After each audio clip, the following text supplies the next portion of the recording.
Good morning, everybody, and welcome to our SABOT class here, standardized um, classes. We have a lot to cover here, and uh, if you don't know, and the OTO is with us, he's going to start us off with a short presentation. We've been through this a couple times with a couple other districts. It's actually very informational. We obviously cannot cover everything that is in the SABOT training manual, and with all the new changes in the amount of time that we have, unfortunately, and we can't do a lot of the practical stuff that Tom and I had planned, but we're going to try to do our best to give you the information to try to move forward. If you were on the business meeting yesterday, Commodore Mark Villanova talked about the operational needs that are coming up for this season and the possibility of the Coast Guard being deployed over into the South China Sea, which would shorten their assets here even more, which would mean a need for us to be more proficient at what we do, especially moving station to station or moving people from spot to spot. That's exactly what this is about. It's about making sure that you can go on any boat and all the commands and the basic instructions are all the same for everyone. So each platform that you go to, the basics are there, so you don't feel uncomfortable and you could start at a good proficiency level.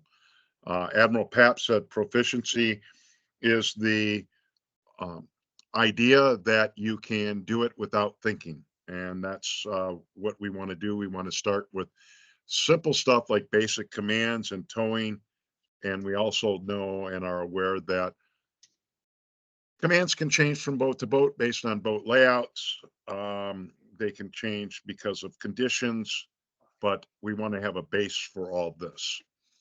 We got some ground rules. Basically, if you're in this class, and it looks like we have 31 plus 5 over at Station Shores, so 36 people so far. Thank you for all attending. What we need you to do, if you attend all of the classes, is you will send an email to myself. I'm in the directory with your printed name that you want on your certificate, and we'll show you a copy of what the certificate looks like. And you'll have a letter from each one of the sessions. The letter for this session is T as in Tango. Include that in your letter. Once you send that email to me, I will email you a certificate, and I will email you. I won't email it to you. I will actually physically mail you your certificate, and I will then email you all the materials that we have for this class. And we have somebody that's got their mic on, so if you could whack that off, that would be great. That's going to be including the SABOT guide, and then I will send you via email the 208-page manual on SABOT. So with that being said, again, welcome, and our OTO, Mr. Kellermeyer, we'd love to have you start with your presentation and a question and answer period. Any stuff that we cannot get to or can't answer, we will follow up in a parking lot atmosphere and send them out to you. And somebody's reverberating, so if you could check your mics once again. Mr. Kellermeyer, the floor is yours, sir. Hey, thank you. Good morning, Chris, and good morning, everybody. Thank you for the invitation to this course. This is a very valuable and, like Chris said, very informative course. So I'm proud to be able to be here and speak to you guys and try to cover as much possible material as we can without trying to go down any rabbit holes. Like Chris said, we'll have a Q&A at the end. So if someone, like Chris, if you could just kind of monitor the chat room, and we'll try to maybe cover a couple questions that might pop up during the the slides, but otherwise let's try to save majority of them to the end. That way we can kind of get to that Q&A portion of the training. So can everybody see my screen right now? The SABOT course slide? Yes. Yes, we can. Yes, sir. Good. Gotcha. All right. So yeah, so just to kind of echo what Chris was saying earlier, there has never been a greater time and a greater need for the auxiliary, probably in the history of the Coast Guard. This, I think everybody knows from just from watching the news and kind of keeping up, giving a pulse on the nation right now. There may be a call to action for the Coast Guard to be deployed to many different regions of the country right now. And if that were the case, we could be deployed, our men and women, our assets could be deployed all over the country. And if that's the case, like Chris was saying, South China Sea, Southwest border, the Gulf, down in Florida, the Southeast region, we're going to be very thin, and we're going to need you to be able to backfill our positions in the stations and to be able to do the things that we do on a daily basis. And we know you can do that. We just want to make sure that if that call comes to fruition, that you guys are able to do your jobs in a more standardized way than you've ever done before. I think there's, can be some differences between the different regions, whether it be D9, D7, 5, 13, 17. So this is we've kind of come to a place and a time in the Coast Guard where, we knew we needed to bring a lot of common sense to the surface ops program, the training, the qualification, and try to make it a better process for everybody in place. QEs, coxswains, crewmen, PWCs, everybody. So the changes that have come down the pipe this past couple of years like I said, have really been put in place to bring a lot of common sense and continuity and standardization to the program. So with that being said, let's go ahead and let's get into this. Okay, so like I said, changes. There's been about, I think about 50 possible policy changes. I think there's been about 50 so far. Getting a lot of feedback right now. Is that me or Paul needs to shut his mic.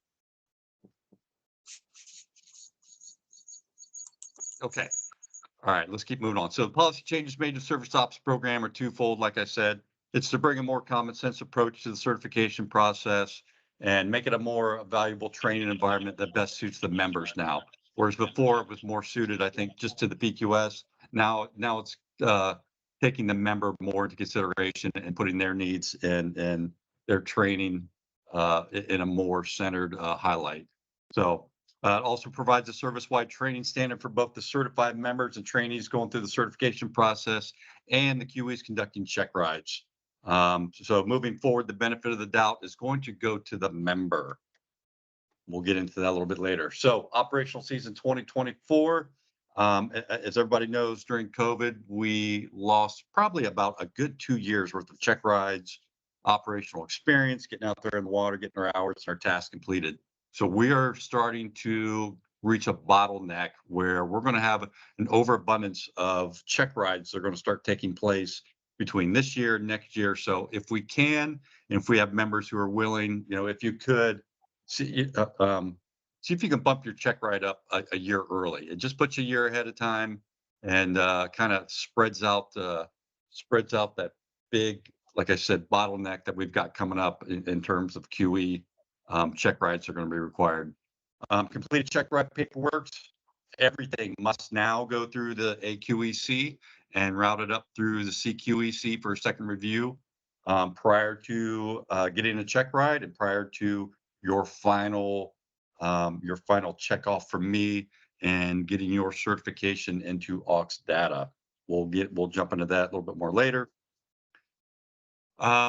New news. So if you haven't heard yet, if you get an opportunity, write down this website, or if you just go to the Response Directorate website, you can find this link right here, and it takes you to just a great amount of new information, all the new manuals and check sheets and required QE forms. So I highly recommend everybody go to the response directorate and find this link right here. Just go to the boat crew resources and you'll find a tab there. Click on it and it'll take you to a page that looks like this, the boat crew and QE resources. It's got all the new forms, documents, handbooks, guides, manuals that you may need for the qualification process. All the new current versions should be in there as of, I believe, this week. And also each of the documents should have the most updated version as well. So there will be, and we'll get into it later, but when you start submitting your boat crew initial check ride, toxin check ride, 3-year currency maintenance check ride requests, there's a new standardized package that must go up. We cannot use any more forms from 2003 or 1998.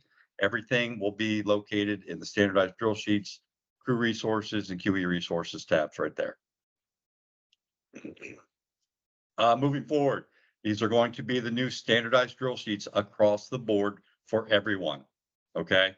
All the QEs are required to use the new drill evaluation sheets and use them for, like we said, the initial check rides, the 3-year evaluations, or research. No, you cannot use any outdated check sheets, and there will be no modifications to any of the evaluation criteria.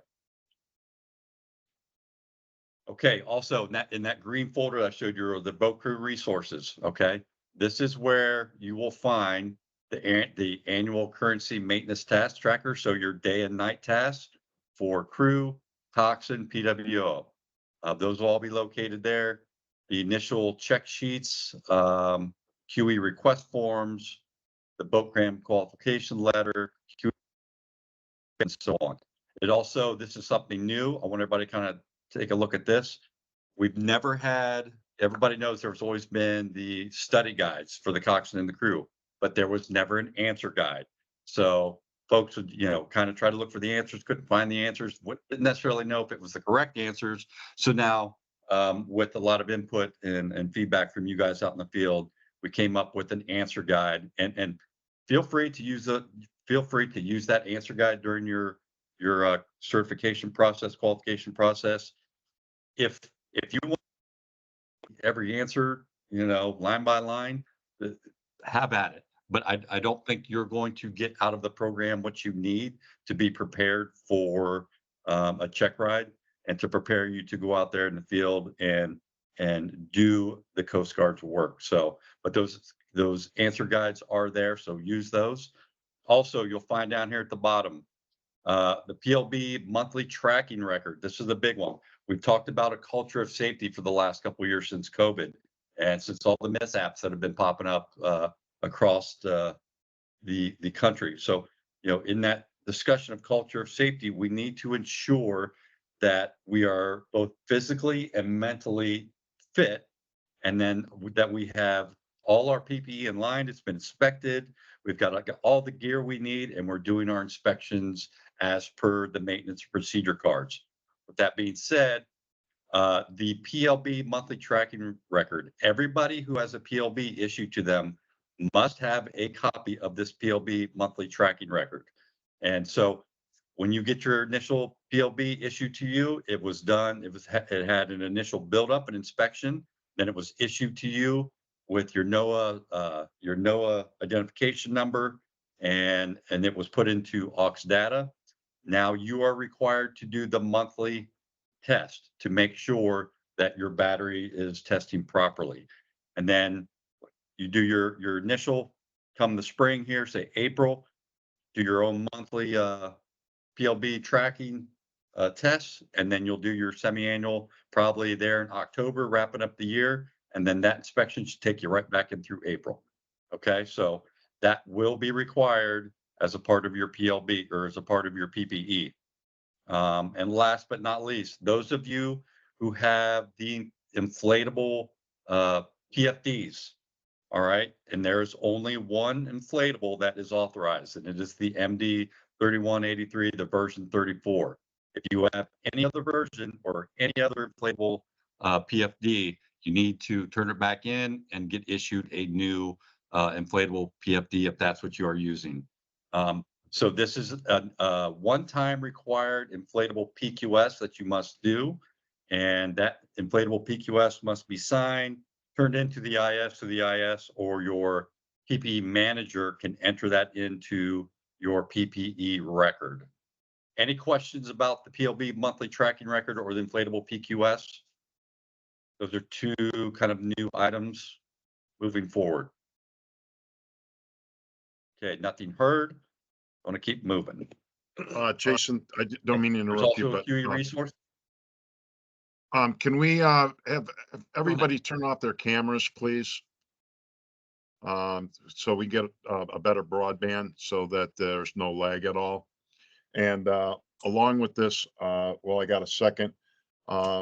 There is going to be a culture of safety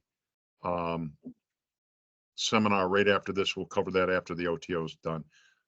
Thank you, Jason. Yep. Okay. All right. So there was you guys saw the green folder earlier that I showed you on the WOW website. This includes the QE resources. So this is everything that a QE needs to do initial research, 3-year currency maintenance check rides for Cox and crew and PWO. Everything you need is right here. Okay. So including the physical fitness and vision task, and then all your dockside oral exams, the underway check rides, like I said, for both Cox and crew, and also include PWO.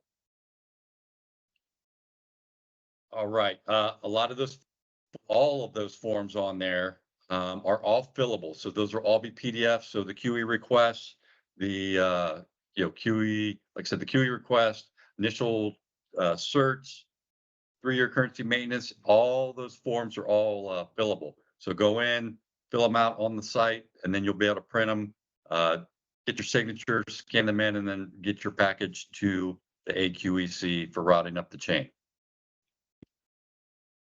All right, and there was another folder in there that said U.S. Coast Guard instructions. This is where you're going to find all your boat operations, boat manuals, boat operations, nav and piloting, rescue and survival procedures, handbooks, comms manual, telecommunication TTP, and the U.S. Coast Guard addendum to the SAR. That's all located in the instructions part of that website. And then something new they also added this year. Training videos. One is a tow, and remind me, Chris, you know what the other one was? It's alongside tow, and we'll be showing those today. Tow and alongside tow, and okay, good. And I believe they may be trying to add another video about the vision test in there shortly. So pop your head in there, take a look at those videos. This website right now is being updated almost weekly right now. I'm trying to get as much new information out there and to the broader public and as quickly as we can. So please, I recommend everybody go to the website, save it in your favorites, and that should be your weekly go-to during your training evolutions. Okay, this is a big one right here that I think all the QEs and even the trainees should be very happy for. So the basis for QE check ride terminations. Before, it was kind of an opinionated decision on, well, I feel like they didn't do that properly. And, I don't know if that was necessarily safe. I don't know if, there was a lack of improper uniforms, or if there was a failure to communicate properly. Now it is all laid out exactly right here. QEs no longer need to make individual decisions. This is going to be the same check ride, the same things that are going to terminate a bad QE check ride every single time. So there will be no questions whatsoever, no individuality from check ride to check ride. Check rides are going to be the same down in D7 as they are in D9, as they are in D11. So moving forward, like we talked about earlier, your check ride, your qualification process is going to be the same throughout the entire auxiliary now, which is something that we've needed to get to this point for a very long time. Okay, QEs, and I know, Chris, we'll get into this later on with the QE meeting, but if we got any QEs in here right now, QEs, you must use the drill sheets as a standard of measurements. QEs, make sure that standards are followed, okay? This is no longer, well, I want to grade people a little bit tougher because I've been doing this longer and I know better, or I used to be active duty Coast Guard, and this is how we used to do it back in the day. No longer. Everything is a standard, all right? QEs that are not night certified, this is new as well, can still do check rides that entail a night ride requirement, okay? So we'll get into this a little bit more later, but a lot of folks, I think, may start looking at, I don't know if I necessarily want to be night certified or if I'm, physically able to be night certified. So those are things that, we took into, our information as we were looking to rewrite the manuals and the handbooks. So night certification is now optional. If a member wishes to not be night certified, they're no longer required to do the initial tasks to get your initial certification. So before in the past, in order for you to get boat crew or coxswain qualified, there was those 3 night tasks you were required to do. Now, if you no longer right out the gate, if you're like, you know what, I don't want to be night certified as a coxswain or crew, you don't have to do those tasks anymore. Now, let's say you just become day certified, and then it comes to a point you're like, you know what, I think maybe I've got it in me. I feel more comfortable being underway at night, and I think I want to become night certified. You'll have to go back, do those initial tasks, and then ask for another check ride at night if you want to be night certified. And that goes for both coxswain and crew. Any questions on that one? That's kind of a really big change that I think's going to shock a lot of folks. Any questions? Okay, I'm going to keep on pushing through that. If a crew is going to go out after dark and the crew is not certified, okay, you must contact the unit. You must contact the unit and let them know that if you're in the middle of a case, or if you're on your way back from, say, mom patrol or fireworks, and you are not going to make it back to the dock by sundown, you must contact the station or the sector and then brief them on what your plan is and that you're going to get back to the dock, as soon as possible, or that, you're going to go back to the nearest safe haven. Because if you do not have a fully certified night crew, coxswain and your crew members, and the crew members, pertaining to what size facility you have, everybody needs to be night certified.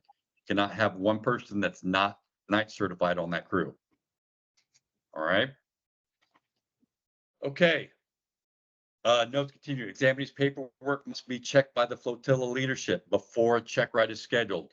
So we'll look at a form here in a little bit. The forms now include a lot more information. So now on that form, it's going to say, I've got my PQS done. It's going to say whether or not you have your day or night tasks done. It's going to say, I request a crew check ride or a coxswain check ride for either day or night or both. There's also going to be a spot on there, my PPE has been checked, or there's going to be another box on there for coxswains. Navrals, my Navrals was completed in 2023.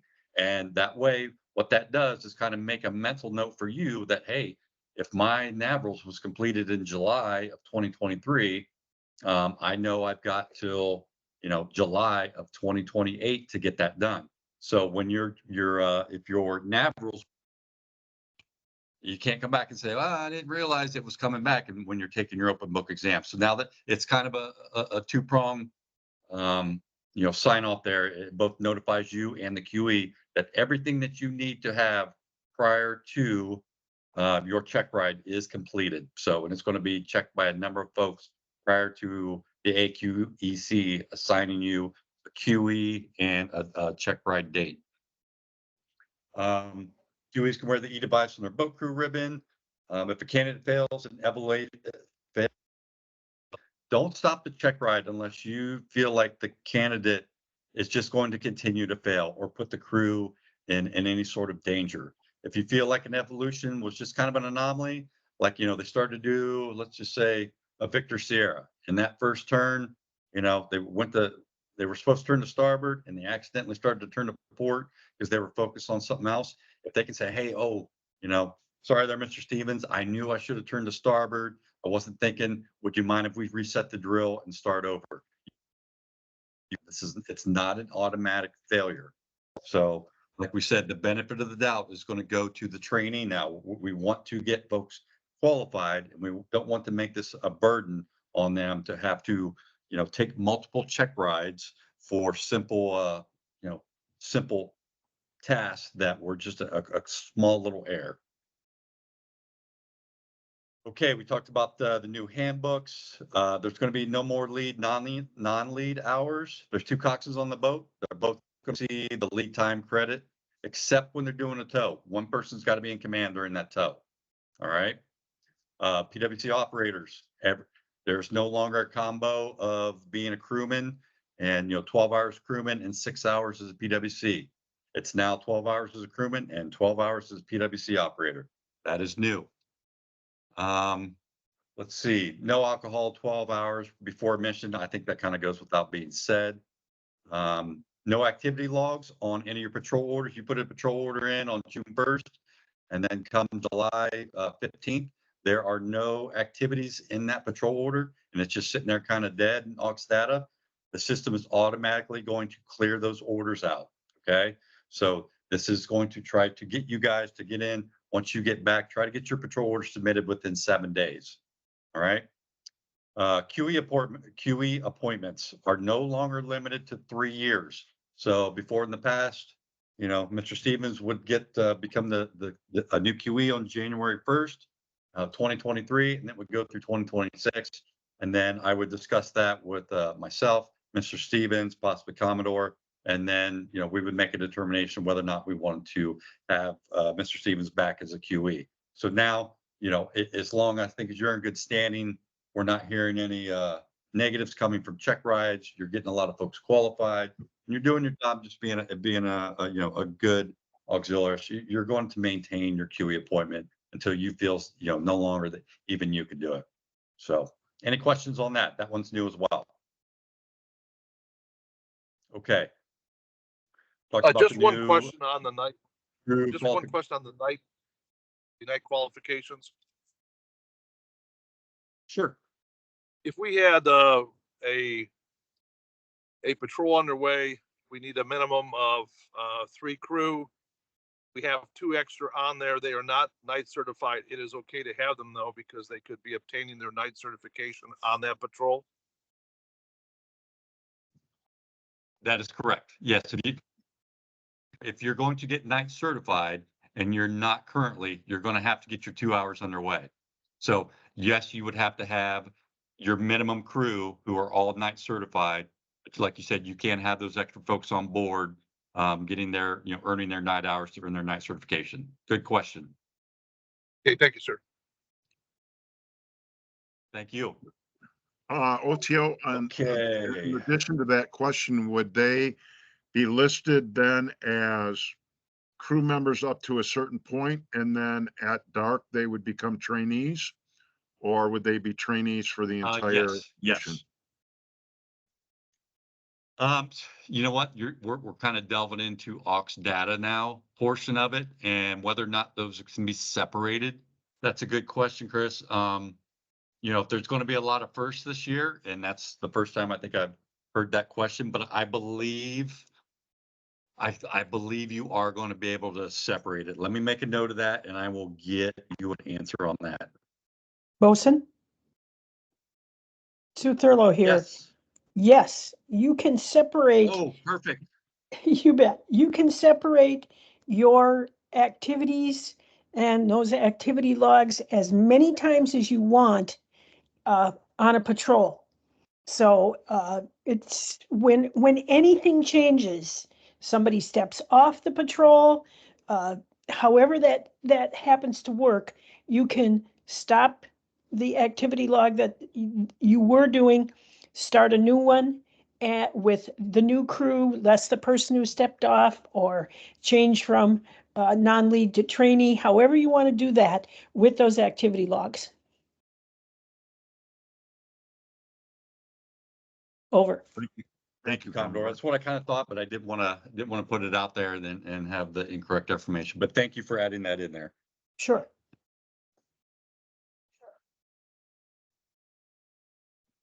All right. Let's see here. We talked about the inflatable PQS. It's going to have to be entered in Oxdata 2. PLB monthly check. All right. Talk about the new forms and appendixes in the boat crew qualifications and training handbooks. Deferred tasks. So we quickly talked about the day and night tasks. If you do not want to be nighttime certified, you do not have to do the initial night task. Now, this gets into another realm here. For example, there's a task in there, do a nav run using the GPS and coordinates. If you do not have a GPS on your facility, obviously you are not going to do that task.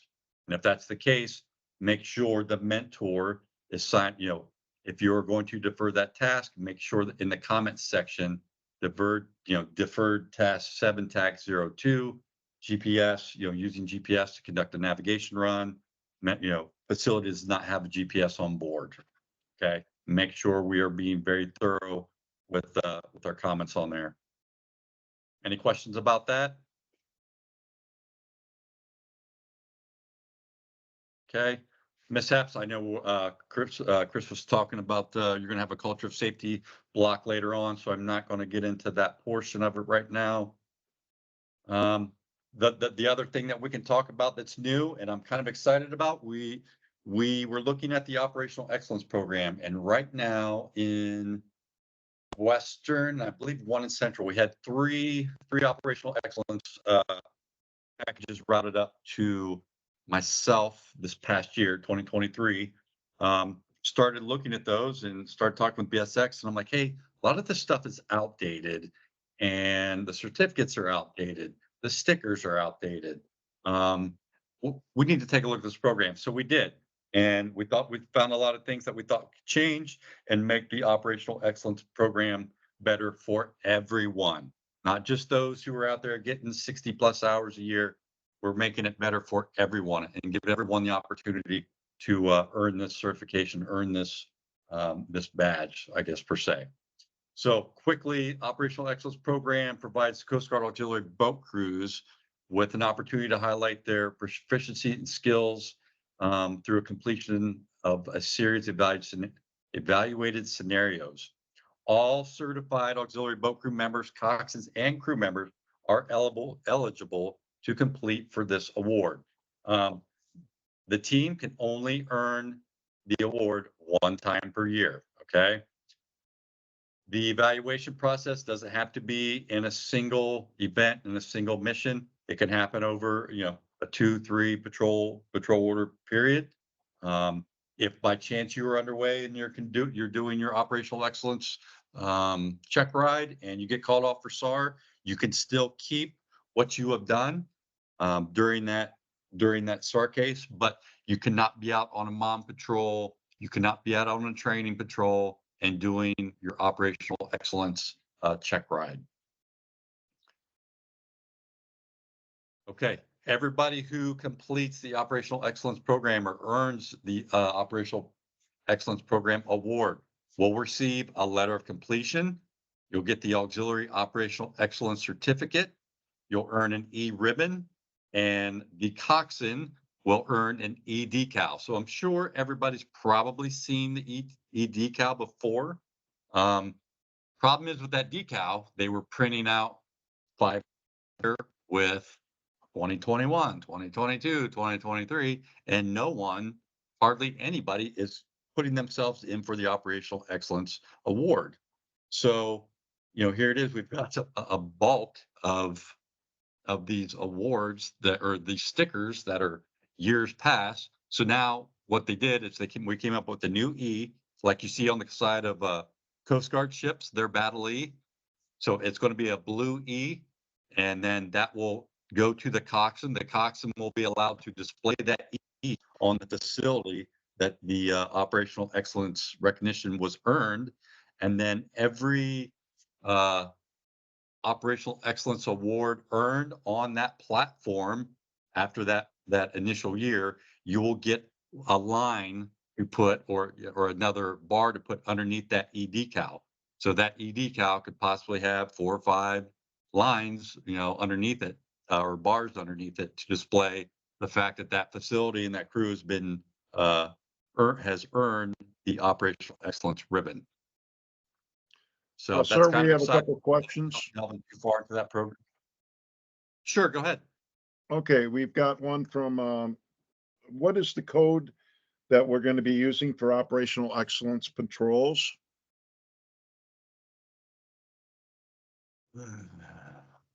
You know what? I don't think there is a code. Commodore Thurlow, I don't know of a code for that one. I don't either, I and think it would probably just be a QE check ride. I'm the one who asked the question. Oh, So okay. typically you're Do going you to be have an out on answer a, to your own question? I do not. Typically, you're going to be out on a mom patrol Yeah. or a training patrol. And so I would think you would have to be one or the other in order to get orders for that patrol, actually, wouldn't you?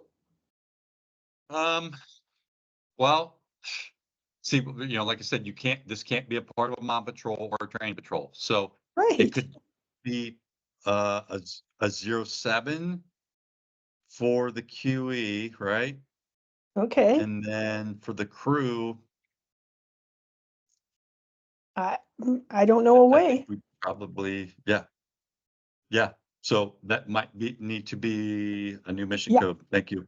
You bet. That one needs to probably happen sooner than later. We Yes, have sir. another question. Thank you, for your questions. Commodore Mark Villeneuve, you have a question.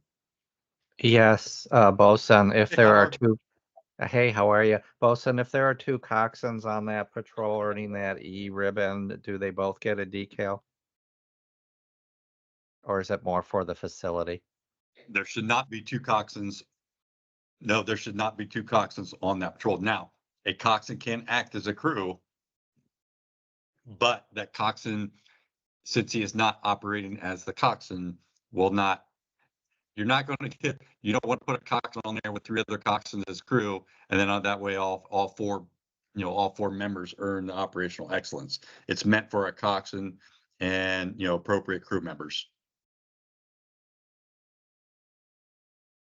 And Commodore Matrowski, you have a question. Good morning, Boatson. You mentioned earlier Good morning, Commodore. that there were, can you hear me? Yes, ma'am. Okay. Yes. You had mentioned a little bit earlier about people in all 3 regions earning this operational excellence award recently. Is this something that you share with the appropriate districts, or does this just go directly to the member? I only ask this is that I think this is a very important recognition, and it would be nice if we could publicly recognize these folks. So yeah, it's not just going to come from me, like in one of the manila envelopes, like for your VE certificate or anything like that. So by Commander Dahl, it does go in your aux data, and then it is sent to either the flotilla commander or the division commander for presentation to the members during either a flotilla meeting, D-train, something along those lines. Okay, if I could, I'd like to talk to you offline, probably sometime next week. Okay, that sounds good. Yeah, and Commodore, if you want, so that manual is located. That's also in the response directive. If you want to take a look, it talks about exactly the routing process and the way it's going to work. Okay, perfect. Thank you. Gotcha. Yes, ma'am. I believe, Jason, you have, what, 2 more slides? Oh, that's it. Okay. I'm all Before done we- there. I couldn't remember how many you said you had because we both did presentations for it. Thank you for the presentation. We'll open up the floor again for questions by raising your hand, please, or putting it in the chat. I just want to go over a few things again. We have 4 sessions today. There was quite a few people that joined us after we started. So please email me your printed name, address, and your email, which I'll have, how you want your name on your certificate. And we will send you the document to you. And that document will look like, give me 1 second, please. Will look like this, and it should be coming up in just a second on your screen.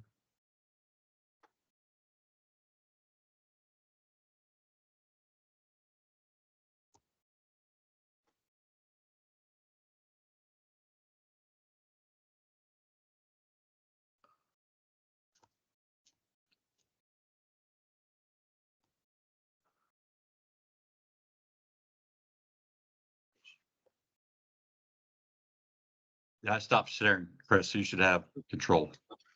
Okay.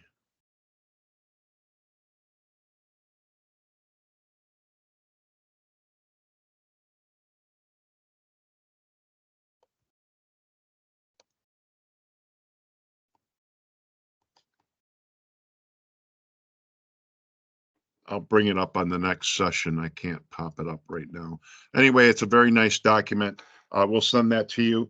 When you actually send that email to us, please, there'll be 4 different letters that will be included in that email. And for this session, and it's also listed in the chat, the letter is T for Tango. We'll open up the floor for questions at this time. And we have Patrick Hyson has a question. Go ahead, Patrick. Yes, it was just breaking up during a section. You were mentioning something about the answer guide dockside. I didn't hear any of that because it was all garbled in the transmission. Could you restate that? Were you able to? Yeah, were you able to see that slide? Yeah, That I oh was no, I showing? saw I saw the slide, but you were mentioning about maybe using it, and then you said something about memorizing it all or something like that. And then it was kind of garbled, so I didn't Yeah, get the so whole message. like, okay, yeah, in years past, when folks had to fill out the questions that are a part of the PQS, there was no answer guide. And it was just, find them on your own and you better get them completed. Well, we, like I said, we got a lot of feedback on that. So we've got all the answers to Cox and Crew, PwC on there. That has all the answers for all the PQS questions. So it is available to both the member and the QEs and the mentor. Like I said, if members want to just go straight to that and copy those answers, line by line, they can do so. But like I was saying earlier, that's not really the intent by putting those there. It's there to help out. So they're there for everyone to use as they desire. Understood. Thank you. Do we have any other questions? Yes, sir. This is your time, folks. We've got about 10 minutes left. So anything on any of the other actions? I'll throw one more thing out there, Chris, that I know we didn't cover. So I brought up a point about night certifications and giving the members options to be night certified if they choose to, both initially or as an annual. They can choose to do their annual night tasks. So keeping that in mind, we don't. I'm not saying that we can't do this, but we kind of need to take a look at this when, if for example, let's use St. Clair Shores. St. Clair Shores is a very busy unit in the summertime. There's a lot of fireworks. Even in Detroit, you got Jobbie Nooner, you got the Raft Down. Some of those things go late into the evening and past sunrise. If we've got everybody in a flotilla, or at that flotilla there in St. Clair Shores, says, you know what, I just don't want to get night certified, and we've got no night certified coxswains, crews, we are not benefiting the station, and nor are we benefiting the Coast Guard by not getting night certified. So when we have folks who are adverse or maybe say risk averse and don't want to get that night certification, we need to ask them why and see if there's any way, you know, we can kind of have that discussion with them, get them to understand, hey, we need you. If it's a matter of confidence, let's do what we can to push through that or to help you get through that confidence barrier. But if it's a matter of, you know, your physical needs or your eyesight, things like that, that's completely understood.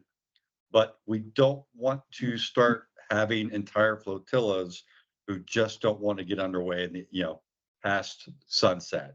So not saying that we can't, but once again, it's not benefiting the unit or the Coast Guard if the auxiliary is unable to respond or unable to help out past sunset. Understand?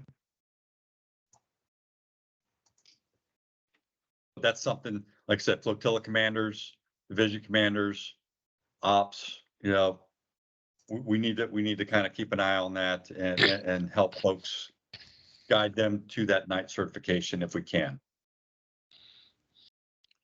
We have a question from Mr. Kubat. Got another question, Yeah, Mr. Kubat. Yes, go through again. Say we have a person who is a crew person, qualified, not night certified, and now he decides that he wants to be night certified. What does he have to do? I'm a little confused on that. Okay. All right. Thought I got kicked out there for a second. I'm on my government computer and it times out if I don't move my mouth. So I guess that's kind of a two-pronged question there, Mr. Kubat. So the person could have initially been day in. So, because remember, everybody the first year, everybody coming this year is night certified. Everybody's night certified. Now, in order to stay night certified this year, you have to have your tasks done. So let's just say it's 2025 right now, and you did not do your night tasks in 2024. Okay. And now it's 2025, and you say, you know what? I want to go back to being night certified. Well, then all you would need to do would be get your night hours and complete your night tasks. That's for someone who was previously night certified that lost their night certification because they didn't get their hours or their tasks.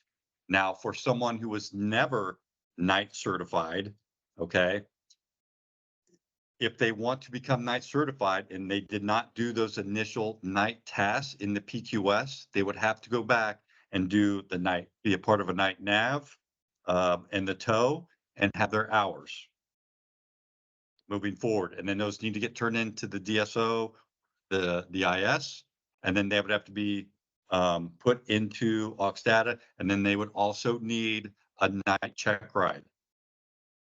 So just to kind of rehash, if you're new, you've never been night certified, you got to do those tasks and you have to have a night check ride. If you were previously, you would just need to redo your tasks and get your hours, and now you're back to night certified.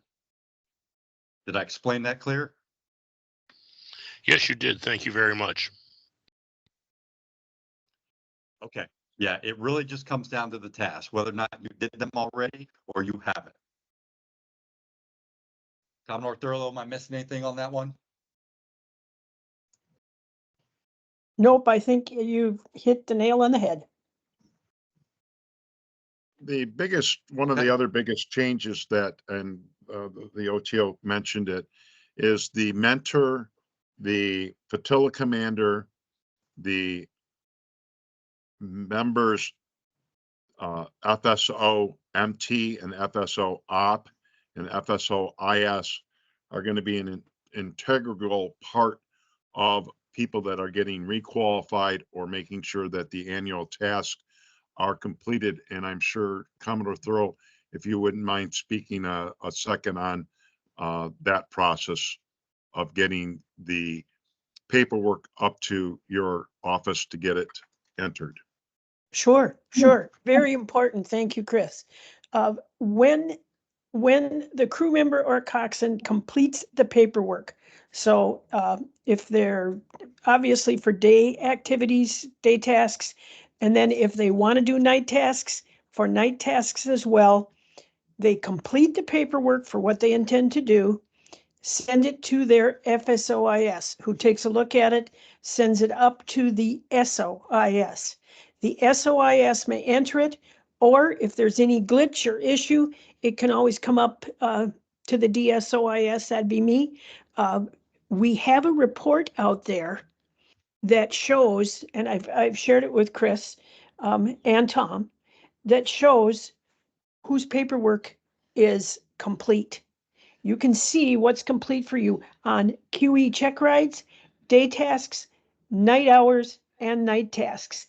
And I really believe that all of our members should be checking their tasks in Oxdata. I know many of you think that's a pain in the butt, but checking to make sure that the paperwork is done really keeps everything in line so that we're positive people are going into the coming year as compliant.